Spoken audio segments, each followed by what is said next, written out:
Hi, I'm Miss Ball and I have a really fun origami project for us today. And this is something that I really liked making when I was a kid.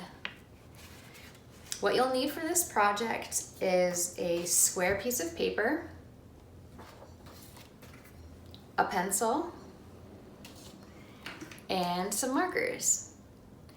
Before we get started folding paper, let's take a look at some famous origami artists. What is origami? Origami is the ancient Japanese art of paper folding. This is Akira Yoshizawa, the Grand Master of origami. Yoshizawa is famous for popularizing origami as a modern art form. Jun Mitani is a computer science professor and an engineer. He uses computer programming to help design his intricate origami creations. South African artist Ross Simmons is best known for his origami miniatures. How could he fold paper so tiny? In ancient Japanese tradition, it is thought that folding 1,000 paper cranes would bring good luck or make a special wish come true. This is the form I'm going to show you how to make. It is an origami fortune teller and it can move. You'll need a square piece of paper for this project. If you don't have a square, this is how you can make one. You can fold the corner, one corner up as far as you can, and you'll have a little bit of extra hanging off the side. So you'll want to take a ruler and you can draw a straight line. And then this is the excess part that you're going to cut off. Traditionally, Japanese origami paper folding does not use any scissors or glue. But because we need a square piece of paper, we're going to do this. Now you can see I have a crease down the middle, and I'm going to fold a corner up to match the other corner, and this forms a triangle. Now I'm creasing the paper. These creases will help me later when it's time to fold. My creases are forming an X, and I'm going to fold these corners up to a rectangle shape, and I'm going to crease, and now I'm going to open the paper and turn it, and I'll create one more crease. So I'm folding this up to make another rectangle. So now I have a square piece of paper with 8 triangles on it. I have a diagonal crease here, a diagonal crease here, a vertical crease here, and a horizontal crease here. Now I'm going to start folding the corners in to the center. The tip of the corner should reach the exact center. Then you can turn your paper, fold the corner in, crease it, and turn your paper, fold it in, and crease it. Now I'm going to take my paper and flip it over. So I have a smooth side here, and I'm going to repeat, folding and creasing the corners in towards the center. Turn, fold, crease. Now I'm going to do that with the other 2 sides. The part we're seeing here is the inside, and this is the outside of the fortune teller. Right now I'm just folding this in half to make it easier to move. This flap here is where you're going to put your thumb, and you'll put your other thumb on this side. You can slide your fingers into the paper. With your other hand, you can push the corners up and slide your hand into the back. Here's the back. Here's the front. And by moving your fingers, you can open and shut the fortune teller. You can move it around. Here's the back again.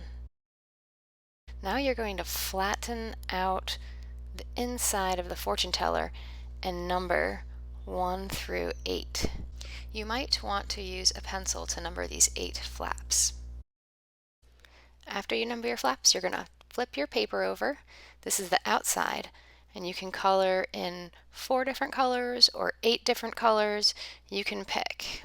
I picked 4, and I'm filling them in with marker. Then I'm going to write the name of each color on top. You can do this in pencil if you like. After writing the names of the colors, you can flip your fortune teller over to the number side, lift up the flap, and write 8 different fortunes. I like to number them so I don't get confused. Make sure when you're writing your fortunes that you won't hurt anyone's feelings. I try to make all of my fortunes good fortunes. Now your fortune teller is ready to use.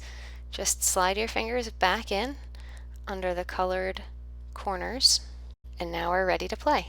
So the way this fortune teller works is you're going to start by picking a color first. Green. Green. G-R-E-E-N. So now you're going to pick a number. 8. 1, 2, 3, 4, 5, 6, 7, 8. One more number.